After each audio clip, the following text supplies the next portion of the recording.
Student, welcome to another new video of my channel Law for Law Shikwa, and in this video I am going to talk about interpleader suit जो कि section 88 and order 35 of the code of civil procedure 1908 बात किया है. So to interplead means to litigate with each other to settle a point concerning third party. मैं आपको एक example देती हूँ. मेरी माँ ना एक फ़ाइल पेन लेकर आई थी. फाइल में कुछ 100 पेन्स थी और माँ ने कहा कि मैं तुम दोनों को, मतलब मेरी और मेरी वाइफ को इक्वली डिस्ट्रीब्यूट करा देगी.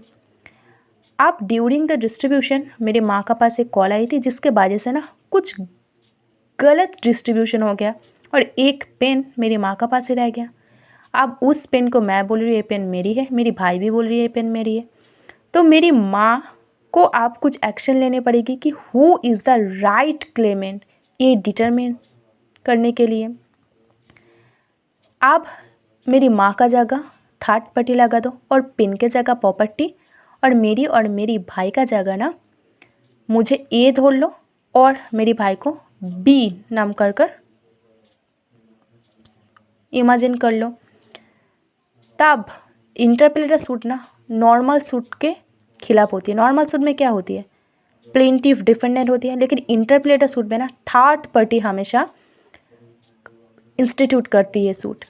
सो सेक्शन 88 ये 4 कंडीशन दिया है. देखो, एक तो ये है कि there must be some debt, some of money और अदर प्रॉपर्टी मूवेबल और immovable in dispute, and 2 or more person must be claiming it adversely to one another, and the person from whom such debt, money or property is claimed must not be claiming interest, and he must be ready and willing to pay or deliver it to the rightful claimant, and there must be no suit pending wherein the right of rival claimant can be properly adjudicated.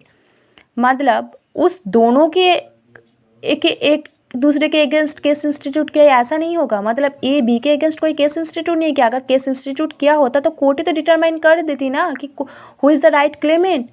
But उन लोगों ने सिर्फ झगड़ा ही किया है, कोई case institute नहीं किया, जिसके वजह से थर्ड पार्टी को केस इंस्टीट्यूट करना पड़ रही है to determine who is the right claimant. यहाँ पर और एक इलस्ट्रेशन है. देखो, A is in position of property claimed by B and C adversely. A does not claim any interest in the property and is ready to deliver it to the rightful owner.